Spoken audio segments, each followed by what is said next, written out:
So Josh Allen, he wins the MVP over Lamar Jackson. And Lamar Jackson, his season was incredible. One of the best seasons we've ever seen in the history of the National Football League. Those for 41 touchdowns, had just 4 interceptions, a 41-4 touchdown to interception ratio. Also ran for 915 yards, became the first player in NFL history to throw for over 4,000 yards and have 900 yards rushing in the same season.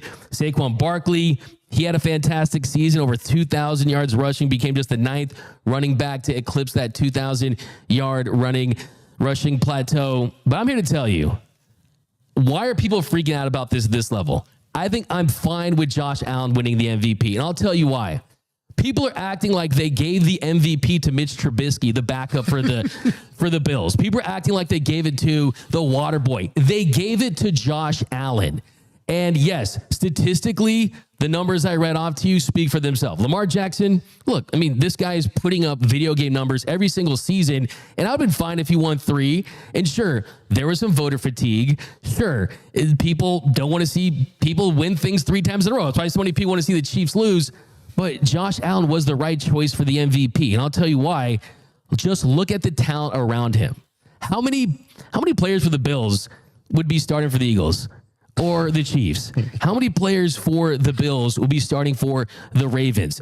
Lamar Jackson is surrounded by stars in Baltimore. Baltimore had 4 first and second team All-Pros around him. They had a league-high 9 players voted to the Pro Bowl.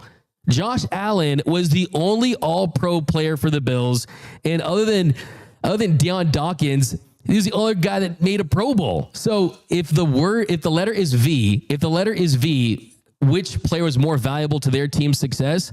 Look, I look at the year that the Bills had 13 wins. It was their 5th straight AFC East championship. You had, of course, it's not a playoff award, but the way you perform in the playoffs as well. I'm totally fine with Josh Allen winning the MVP. So I'll say this first. Josh Allen definitely should have been up for consideration, definitely deserved the award, had one of the best seasons in the league. Unfortunately, Doug, this was a participation trophy MVP that was given to Josh Allen. This felt like this is here you go, finally, it's your turn to win an MVP. Because the reality of it is, Doug, Lamar Jackson had one of the 3 to 5 best passing seasons of all times in terms of accuracy, passing numbers, touchdowns to interception ratio. But on top of that, he rushed for almost 1,000 yards, accounted for 5,000 yards of offense. And I think the low-hanging fruit with most people who push back on Lamar's MVP, they look at the win-loss record because you go back to last season. But Josh Allen's win-loss record was not remotely close to the one Lamar Jackson had a season ago to even use that as a comparison. This is voters fatigue, I think, is one of the worst excuses in modern day sports because there's only been 2 athletes that I think who've been immune to it. Michael Jordan and Lionel Messi. The only 2 athletes allowed to be immune to voters fatigue. But it's not an excuse at all. You minimize one of the most historical seasons in NFL history. You put a guy that was 2nd team All-Pro and make him the MVP. Feels like Marc Gasol winning DPOY over LeBron James. This is one of those type of moments.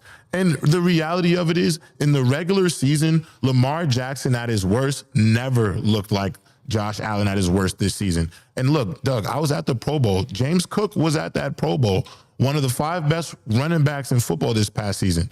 I think a lot of people are looking to look at this season predetermined that Josh Allen would win the MVP, but he wasn't the best player in the league. I don't think he was the most valuable player in the league.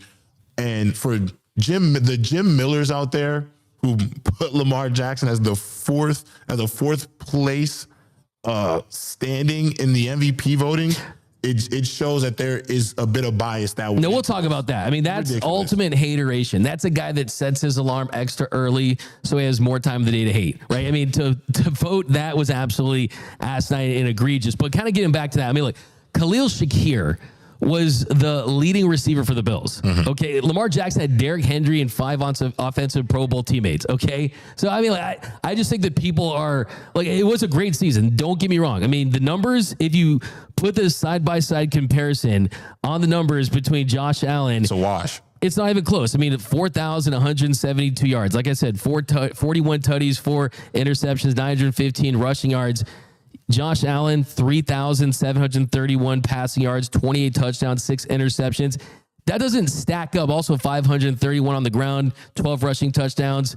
Also got Haley Steinfeld to say yes to him. So, I mean, that definitely is a factor as well. I think that goes in his favor.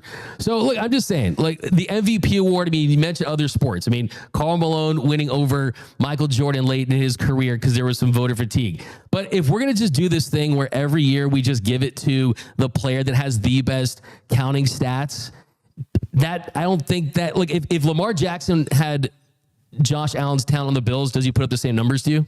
I mean, you saw him do it already in 2019. His leading receiver was Willie Snead Jr. You've seen it before. The thing is, we forget who Lamar Jackson has been in this league since 2019.